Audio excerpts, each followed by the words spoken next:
Thank you for turning up the lights. Most magicians would prefer for the lights to be turned down. I'm going to ask that they be turned up so that you all can see everything that I'm doing, because what we're going to do tonight is actually going to be occurring in your own minds. We're going to go on a journey tonight. And in fact, it is this journey that led me, not only into medicine, led me into psychiatry. And in fact, led me into osteopathic medicine and osteopathic psychiatry, because as a psychiatrist, I think as a DO, I analyze my patients as a DO, and I implement therapy as a DO. Because in psychiatry, when we're doing psychotherapy, high velocity, low amplitude therapy is confrontational. When we do muscle energy, we take the patient to conflict, hold them there, let them push against it and resist, and then comfortably let them relax and watch the progress they make.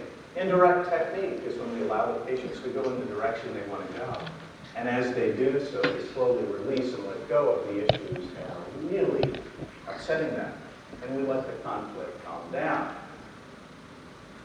When I was a mere youth, at the age of 9, I announced to my mother and father, when I grow up, I want to be a psychiatrist. My mother and father, being good parents, shrieked with horror and said, "Oh my God, get our son to a therapist quickly." And what led me to that was having to write a paper on something in the 4th grade. I was 9 years old, and I wrote it on Harry Houdini and magic. And that led me to the local library. And the local library, in every book that was written on magic, had a chapter on hypnosis. And that fascinated me. And when I read about hypnosis, it was always about stage hypnosis. And I said, there has to be a better use.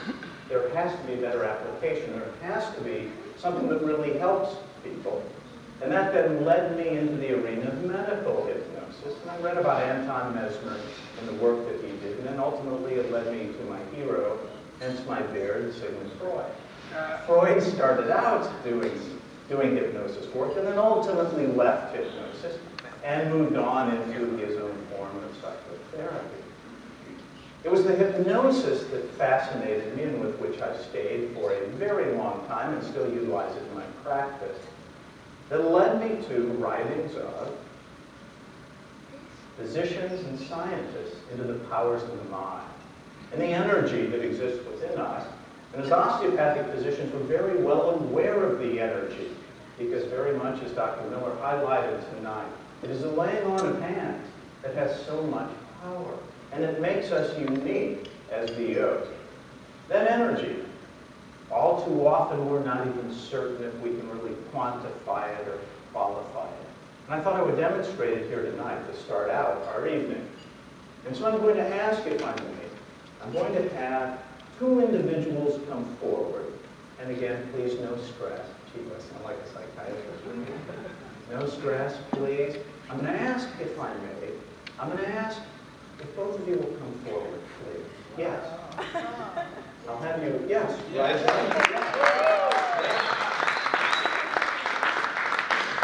Thank you. Please, I'll bring you forward, and I'll have one of you here to my right hand and one to my left. And I want everyone to be able to see. And what I'm going to do is I'm going to hold up this small device, and I'm going to ask each of you, if you will, I'm going to have you place your index finger onto that device there, and I'll have you please place your index finger, yes. Now notice, I am nearly supporting it here. I'm going to have you both take your other hands and touch fingertips to each other. You can hear that energy flowing. It's the energy that's within us. And now, if I may, I'm going to ask you to release your fingertips. Yes. I'm going to ask 2 more people to come forward, if I might. May I please ask the 2 young ladies here, yes, to come forward if you will.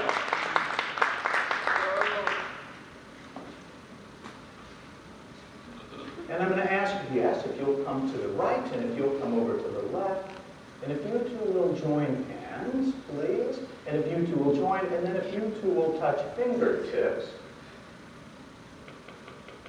you'll hear the energy flow. And now if you release fingertips, yes.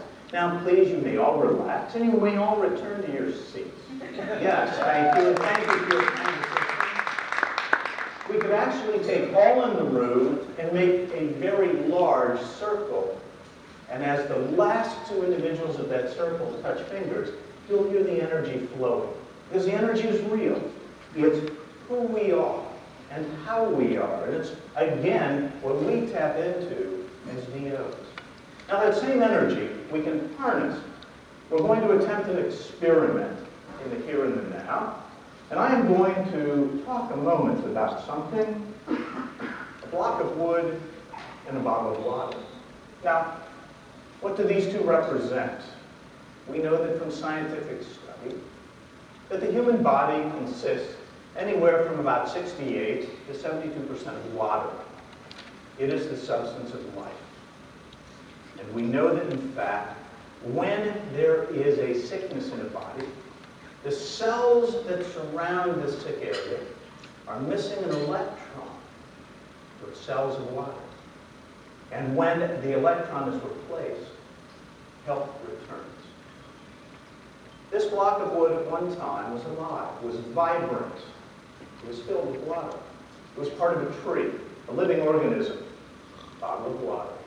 We're going to take the bottle of water, we'll set it here, we'll take the block of wood, we will tip it up against the bottle of water, and then I'm going to ask you all to concentrate, if you will, on the bottle of water, exciting with your own intrapsychic energy, exciting the molecules of water, and you may see something happen. You take the block of wood, you set it against the bottle of water. This is an experiment.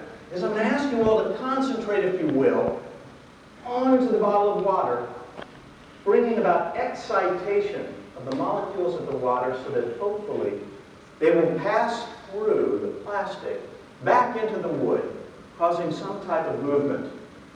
We'll see whether or not we can make that happen. This is merely an experiment. If we can harness our energy, we may be able to see it happen. If not, we'll move on to another experiment. How are we doing?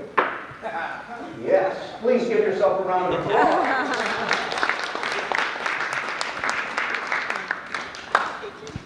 Healing energy, bringing about restoration of life, health, and well-being. That's what we do as osteopathic physicians. A glass bell, a tumbler, a plate,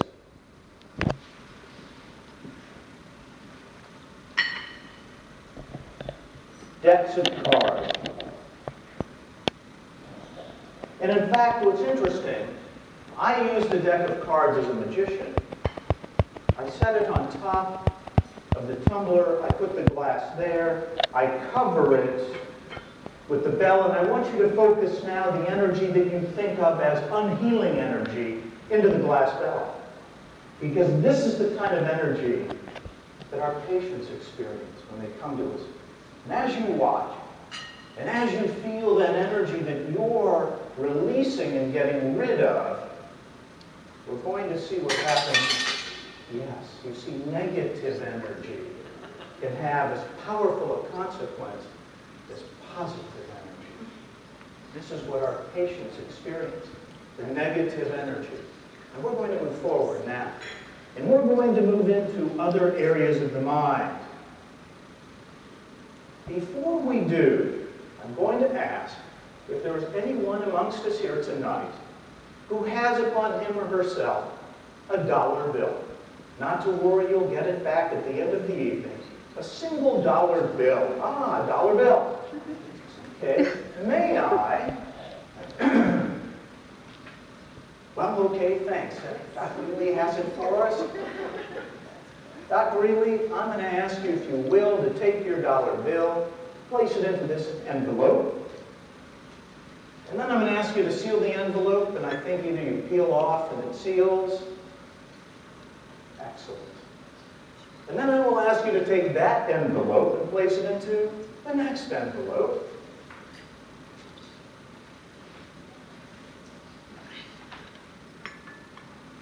And then we have a large envelope into which I'm going to ask you just to set that. Perfect. And now we will seal this. Thank you. Dr. Illy has provided us a dollar bill that has been placed into not one, not two, three envelopes. And now, if I may, I'm going to take this envelope and I'm going to ask, if you will, I'm going to ask you all please to keep this under your watchful eye so that nothing can happen to that. At the end of the evening, we'll come back to that. And now we're going to look at something else. If we see you all leave quickly, we'll know. Yes. You're off to buy a lottery ticket. When we think about the five senses, what do we think of? Sight, sound, taste, smell, and touch. Those are the five quote-unquote normal senses. Then what are the five paranormal senses? Five paranormal senses are sight without vision, mind-to-mind communication, moving objects without touching them, as you all did tonight with the wooden block. Being able to know what's going to happen before it does. Recognition. Dreams can be precognitive. And then there's another phenomenon known as psychometry. And that's being able to draw from energy an understanding of another individual. I have with me tonight, I'm going to take this, set it down. I may not be very graceful.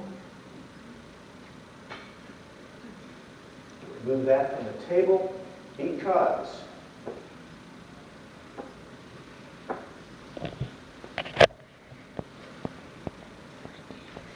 five cups.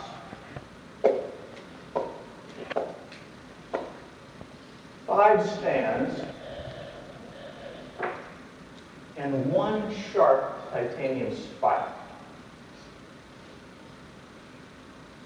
Those of you who are brave of heart, if you want to touch the tip of that spike, please verify. It's sharp, yes. And if you want to, Dr. Pope, just a gentle touch, and I want you to pat yourself as a psychiatrist.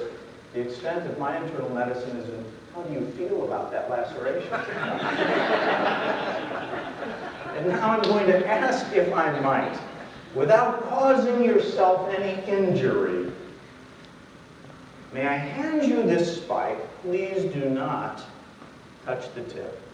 However, I want you to put your hand around it so that you're infusing your energy into that spike. Yes, because I'm going to ask you now, if you will, to rise up. Yes, my first levitation act of the evening. Thank you. I'll have you come forward. Because what I'm going to ask you to do, with my back turned, in fact, I'll step forward, I'm going to ask you to place the spike into whatever one of these stands you want to. And then, if you want to move them around with the spike in it, or however you want to do, you may. And then when you're done, I'm going to ask you please to cover each with a cup so that I have no idea where the spike is. You all may. You certainly will. I will not. However, your energy is going to be the key. I will step forward. I cannot see the mirrors. And I'm going to ask you please to place the spike wherever you want and then to move the holders about, keeping them in a straight line, if you will, and enough space in between. And then when you're ready, I just want you to say, Dave, we're ready. Dave, we're ready. Very good. Now I'm going to ask you, if you will, just to gently touch the palm of my hand. Thank you. I'll have you please return to your seats and relax. Because now, energy. Energy brings with it a sense that we can pick up from those in the room who do osteopathic manipulative practice and touch your patients. You get a sense and a feel from them. When you touch your patients, you can feel where the osteopathic lesion is. So that you know when cells are healthy and when cells aren't. No, You can go to YouTube and actually see magicians impaling themselves doing this effect. I'm hoping it won't be a photo of me. Because now, taking the hand and feeling your energy,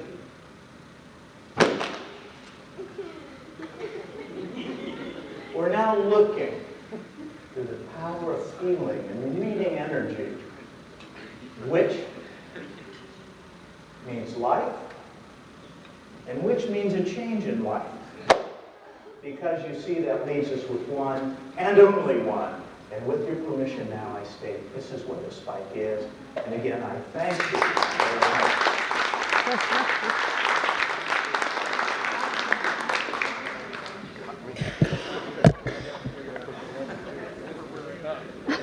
I can't figure it out either. It's Thank good. You, thank you.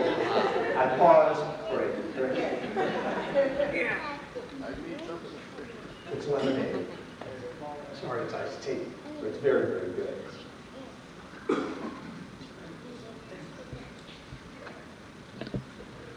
A deck of cards.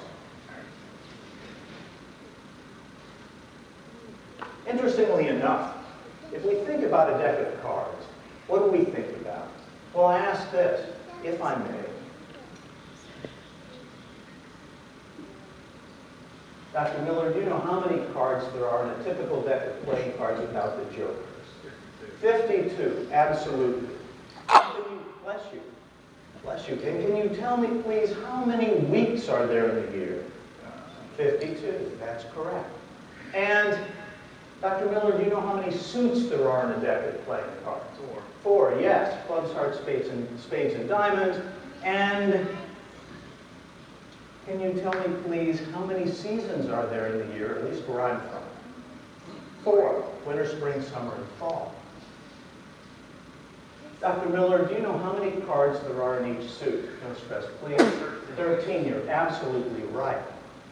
And, Dr. Martin, do you know how many cycles of the moon there are in the year? 13, you're absolutely right. I promise no stress. 52 cards, 52 weeks. 4 suits, 4 seasons.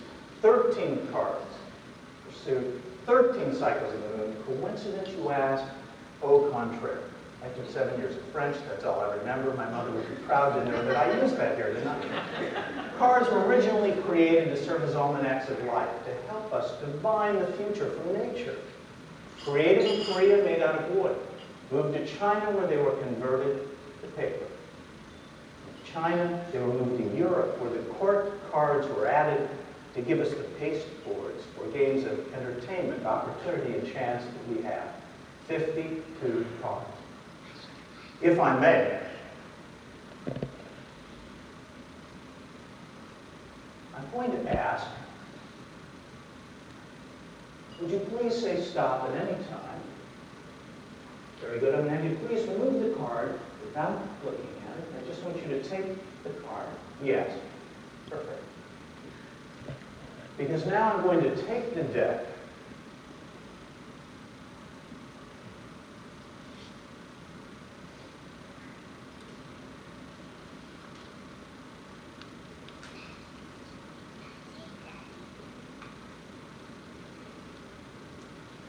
going to place rubber bands around the deck. Mix the deck, in fact, when you were selecting a card at random. And I'm going now, if I may, I'm going to hand the deck in a moment to someone, and I'm going to ask them just to peek and look at the card that they've looked at and just memorize that card. Hold the thought. And then I will take the deck back. And please hand me the deck and just have you open to one card, look at it, memorize it. I don't want to know what it is, and then just drop the cards back down. Please remember your card. I'll take the deck back. Thank you. May I ask, Dr. Smith, I'm going to have you please do the same. I just want you to lift up, look at a card, place the deck back. Are you ready? I'll take it back. Very good. 2.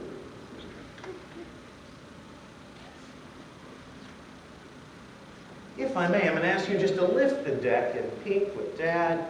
Just lift one card up and look. I want you all to remember that card. Very good. And I will come back and ask you, please, to do the same. Just peek at a card. So there should be 4 of you who looked at cards, I believe. 1 of you is holding a card. Is that correct? I'm going to ask, please, the 4 of you who looked at a card to stand up, if you will. And I'm going to ask our young lady who's holding the card to stand up. And I want you all to concentrate on your cards. I don't want you to do anything yet. I am going to name off 4 cards. Queen of Hearts. The 5 of Diamonds. The 8 of Spades, yes. And the 3 of Clubs. And if I named your card, please clap and then take your seat. Yes. Thank you. And now, you're still holding a card, aren't you? Yes. I'm going to ask you, if you will, without letting me see it, to just show it to others around so that they may see the card you actually selected from the deck. Then I want you to hold it flat back into your hands. Are you ready for me to turn around? Very good. You're holding a card. You're thinking of a card. And I am receiving the picture that you're sending me. And in fact, even magicians carry insurance policies. Yes. You see, magician malpractice is a terrible thing. The key is to have the right policy. This one is a claims made. And the conditions of the policy are critical. Condition number 1, all parties involved must be playing with a full deck. I think we are. And you see, just in case my abilities to pick up mind-to-mind communications aren't quite as sharp as I hope they are, my policy covers my needs. How did we do? Would you please hold your card up and show us, what is the card that you selected? It is the King of Hearts.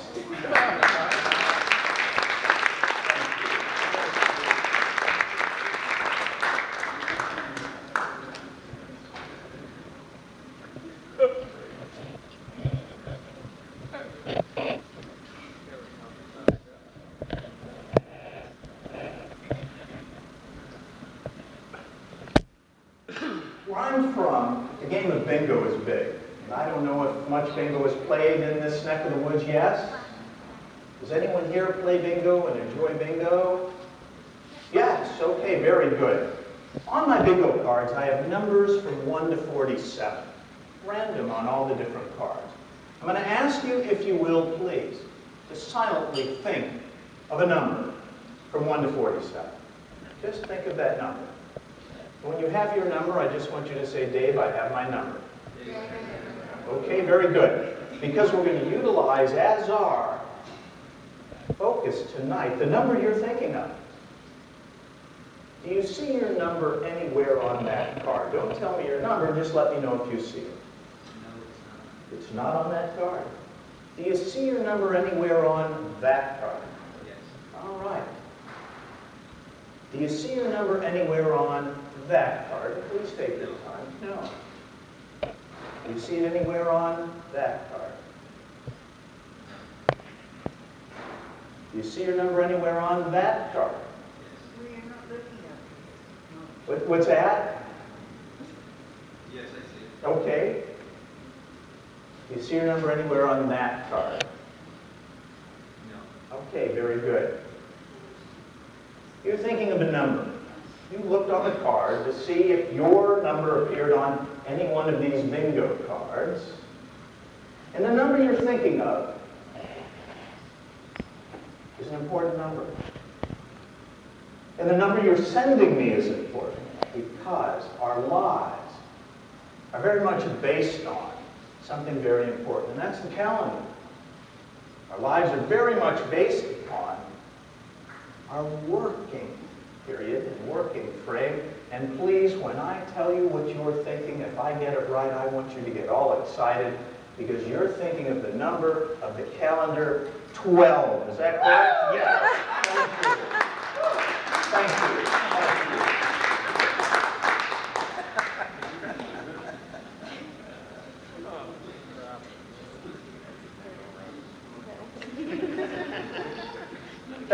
very much. They stay with the theme as well. Yes, I like that. I like that very much. We're going to go on a journey right now. We're going to go on a small vacation. In my wallet, I have 4 cards, not playing cards. 2 of them are cards that are hotel room keys. One of them is a gift card to Starbucks coffee, and one of them is a credit card, actually Alaska Airlines credit card.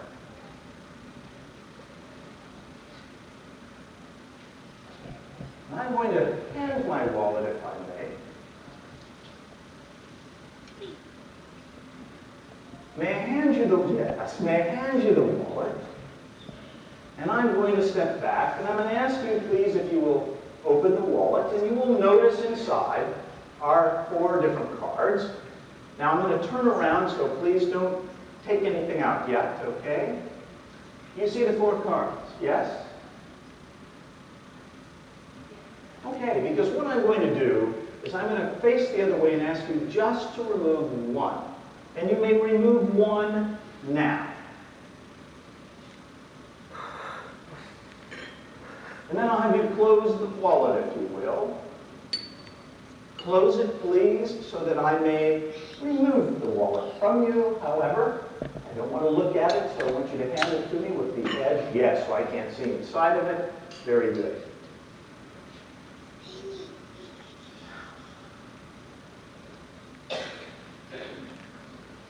If I may I hand you the wallet? Because I'm going to ask you, if you will, now to remove a card also.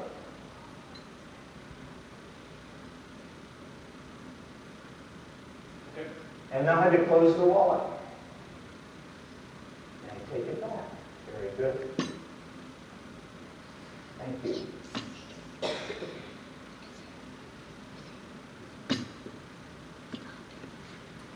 May I hand you the wallet?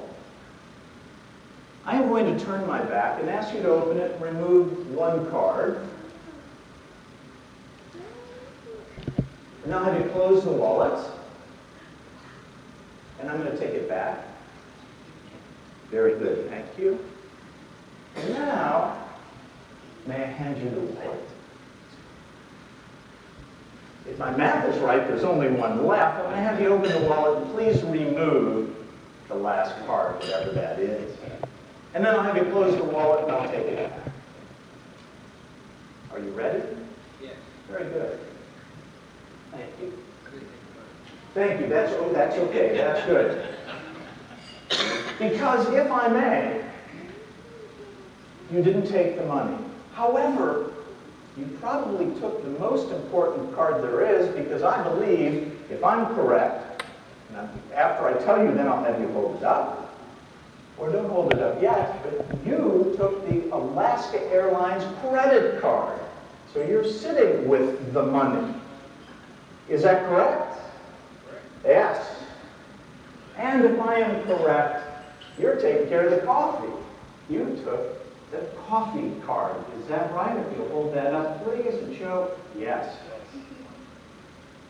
Now, who else selected cards?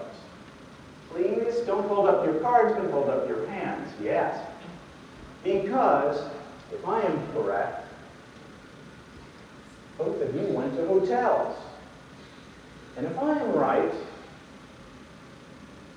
you got the key for right here at the Park Vista, and you have the key to the Courtyard Marriott. Is that correct? Please hold them up. And I thank you all for participating. I really need my feedback at the end of the evening. Thank you.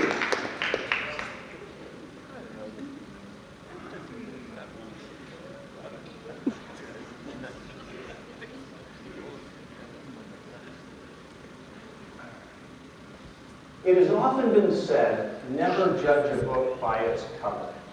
I actually select books based on their covers.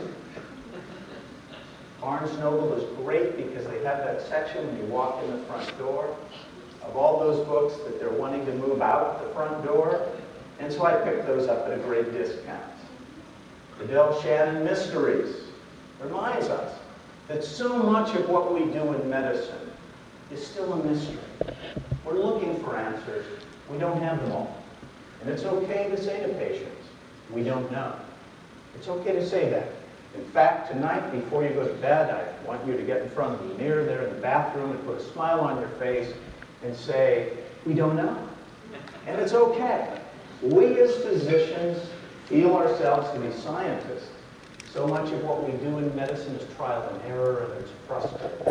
And so much of what we do, we still don't have answers for. The mystery.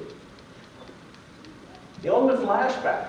The ultimate flashback reminds me as a psychiatrist that so many of the patients I see today, and so many of you in family practice see, have post-traumatic stress disorder. In fact, I see a lot of post-traumatic stress disorder in my office, and that's just my staff having to deal with me. It's important to keep in mind that when patients present to us and they tell us they're not sleeping, they're not eating, they feel anxious. Some of them may even think they're seeing things. We need to ask the questions to rule out post-traumatic stress disorder. And of course, the ultimate is the flashback during the day, the revivification, the return to the traumatic event. Larry Becker's The Ultimate Flashback. We're going to utilize these texts in just a moment. Death Wish. My hero, Charles Bronson, who starred in all the Death Wish movies. Some of you may remember. In fact, he was in so many movies. I think the last one was Death Wish meets Rocky to Meet the Planet of the Apes. Death Wish reminds us that when we see patients, it's important to ask them if they're having thoughts of wanting to die, thoughts of wanting to hurt themselves, thoughts of wanting to suicide. You see, most patients won't volunteer that information. However, when asked, 70% will be forthright. You need to ask. Death Wish. Bless you. Webster's Dictionary reminds us that when we speak with our patients, we need to do so in language they understand. Well, it's nice to impress family and neighbors and friends with all these long words that we learned in medical school. Patients don't need to be impressed. We need to inform them. So we need to use language that they understand. And we'll come back to that momentarily. The dream of the accused. The dream of the accused also reminds us something very important. As a forensic psychiatrist, I realized that 75% of all civil litigation taking place in the courtroom will have a medical chart appearing in some evidentiary capacity. 75%. It's unbelievable. It's dramatic. And of course, the reason for all of that includes child custody cases and divorces. 25% of all criminal cases will have a medical chart appearing in some evidentiary capacity. And it may have nothing to do with us as the clinician. It has to do with the information contained therein. Dream of the accused. We will come back to that momentarily. Fatal Sins, written by David Steele, Daniel Steele's nephew, soon to become a TV miniseries, reminds us the single greatest fatal sin we want to avoid committing is failure to obtain informed consent. When we talk with our patients, we need to let them know that no matter what we're doing, we want them to understand that if they have questions to ask, and then to give us permission to proceed with it. Now, if I may, I'm going to take and hand this book, if I may, to you all. This place in the room, you all are still holding on to those envelopes. Yes, very good. Because we're going to come to those momentarily. May I hand you all this book? And I'm going to ask if you can tell us how many actually numbered pages are in that book. You need not be psychic. You may turn to the last page. And if you're having trouble with vision, and I apologize, we'll have a quick timeout. Yes. Yes. And I understand, and that's good. I'm glad you're using them. That's important. I don't want you to have to guess. If you'll tell us, please, how many actual numbered pages are in the book? Yes. 280 pages. I'm going to ask your permission tonight to utilize poetic license. And to say instead 300 pages, it makes the math easier. In a standard galley proof of a hardback book published in the United States, there are approximately 200 to 400 words per page. 300 pages 400 words is 120,000 words. In a moment, I'm going to ask you, please, in a moment, to open the book and turn to any page you would like. Now, not yet, but in a moment, and when you do, if you don't like the page to which you've turned, you may change the page. However, once you've found the page with which you feel a sense of comfort, I'm going to ask you, please, to scan down that page for a word. For tonight's purposes, I'm going to ask you to silently select the biggest word, the longest word, the most letters, the most syllables. Why? Because it makes this the most impressive. And I'm going to ask you, if you find yourself, as we say in psychiatry, conflicted between two words, you may select two of the biggest, the longest words that you find. And once you find your word or words, I'm going to ask you to silently point to them so that those to your left and right may see the word or words you've selected. And then I'll just have you close the book and please remember your words. Okay? Please open the book to whatever page you would like. If you're not satisfied with that page, please feel comfortable to turn to another page. As many often say, you may change your mind. I, however, am going to ask you to keep the mind you have. You can change the page, however. And then I will ask you, please, to close the book. I will return and recapture the book. And I will ask you all, please, to remember your word or words, whichever, thank you, whichever it may be. I'll take it back from you. Yes. And now, we have approximately 4 or 5 other books.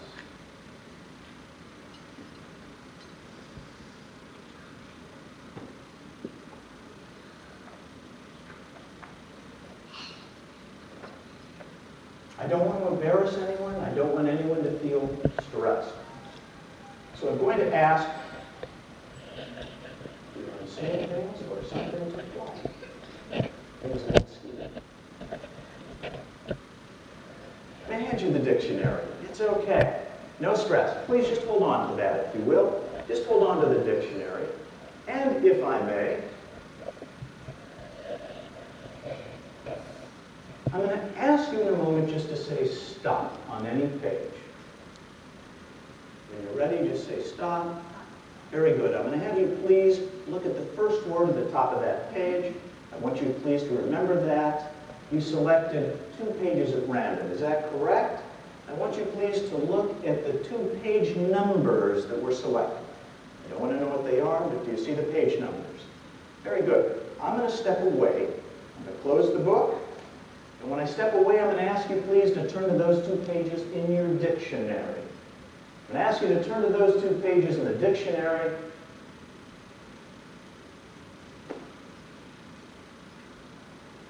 And then just hold on. You may even put your finger in there and close the book so that I can't catch a glimpse as I'm walking through our audience here tonight. 3 more books. Now, if I may, I'm looking for someone who looks as if his or her vision is intact and is comfortable with their corrective lenses. I'm going to hand you that book, Connor. And I'm going to ask you please to tell us how many pages are in that book. How many numbered pages? 199. 199. So we have from 1 to 199. And now I'm going to ask, if I may, from 1 to 199, yes. What page would you like? From 1 to 199. What page would you like? 53. I'm going to ask you, please, Hunter, to turn to page 53. And when you do, please take your time. Because we read left to right, you're looking at probably, is it 53 and 54? We 52 and 53 in the book. 52 and 53. I'd like you to look at the first line, if you will, silently at the top of page 52. And I'd like you, please, to silently select on that first line the biggest word, the longest word, the most letters, the most syllables, again making this the most impressive. Do not verbalize it. Please show it to those next to you. And then I'm going to ask you, please, to close the book. Very good. And I'll take it back. Thank you. We have a lot of words floating around right now. And may I ask, did you all select one or two words? One word. I don't want you to tell me what the word is, but I'd like you to announce to all present the first letter of your word. The letter I. The letter I in and of itself doesn't tell us a whole lot. Oh, as a psychiatrist, it's a very powerful pronoun. I. It's the sense of self. However, as a physician, it may also relate to ophthalmology, vision, the eye. When patients present to us the first time we see them, a piece of information goes into the chart. Metaphorically, it may be the eye. The next time they come to us, it may be another letter metaphorically into the chart, like an L, and maybe another L. You see, you want to think your psychiatrist can read your mind. And as you are spelling your word over and over in your mind, and please, when we get this correct, I want you all to get excited because I'm seeing the word ILLUSTRATION illustration. Is that correct? Yes. Thank you. Thank you. We selected a word at random as we riffled through the pages. It has great meaning also. And the word you selected reminds us that as physicians, what we do for our patients is not random. We think along a specific scientific algorithm in treating our patients. Osteopathically, we follow the algorithm of going from head to toe, of rebalancing the body, of checking compensatory mechanisms, because we do so with P-U-R-P-O-S-E purpose. Is that correct? Yes. Thank you. You were given a page, Hunter, at random. You turned to the page, you looked at a word, selected it, and you're concentrating on that word now. Out of 199 pages, if we were to look at 200 pages, that would be approximately 40,000 words. And you selected one. At random, double-blind, non-placebo controlled, because double-blind, we had a page selected at random and you selected a word from it at random. And the word you selected reminds us, as physicians, as clinicians, we typically don't work alone. When we're not sure of something, what do? We contact a colleague. We talk with colleagues. We think about things. We work on them. And together we put together a plan of action because you're thinking of the word, I believe, B-R-A-I-N-S-T-O-R-M-I-N-G. Is that correct, Hunter? All right. Thank you. 2 pages were selected at random. You turn to those in the dictionary. Is that correct?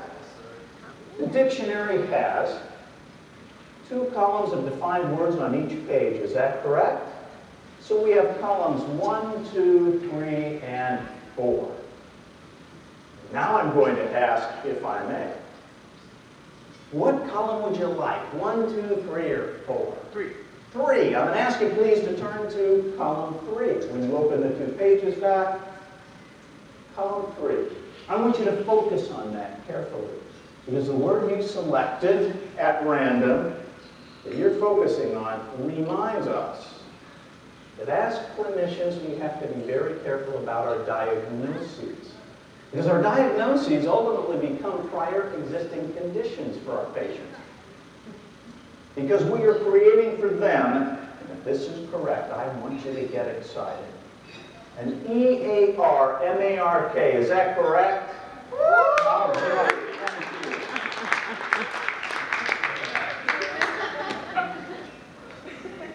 The dollar bill. If I may, all I'm going to do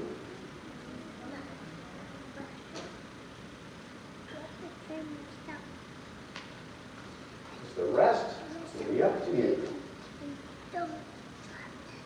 There we go. I didn't want to fall on the floor. I'm modeling, hopefully well, for the youth who are with us tonight. Because when we open this up, there's the envelope. I'll ask you please to remove it. And I'm going to ask you now, if you will, please, and at the end of tonight's program, I want you please to return the dollar bill to Dr. Willie. Thank you very much for allowing us to utilize it. I'm going to ask you now, please, to open, if you will, the first envelope, which was the big one that you sealed. And you'll find inside the second envelope, the smaller envelope. And I'm going to ask you, please, to open that.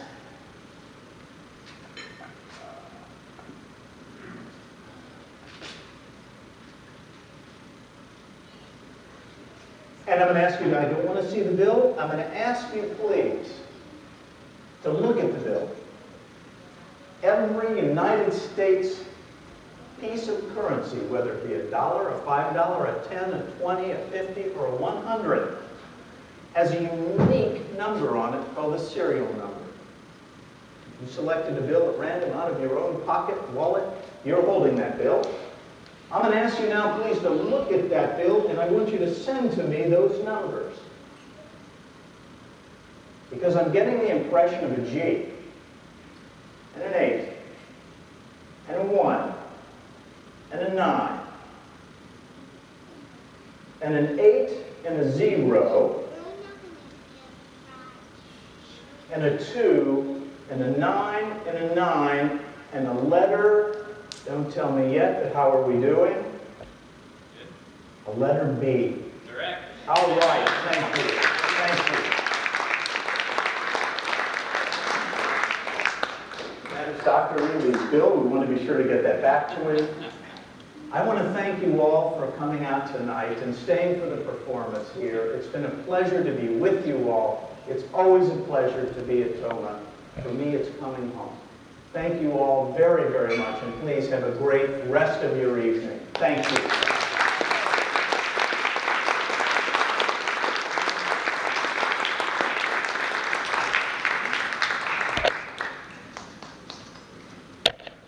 And for those of you that have books or have credit cards or hotel room keys, please feel free to bring them back up so that we get back into our room. Thank you.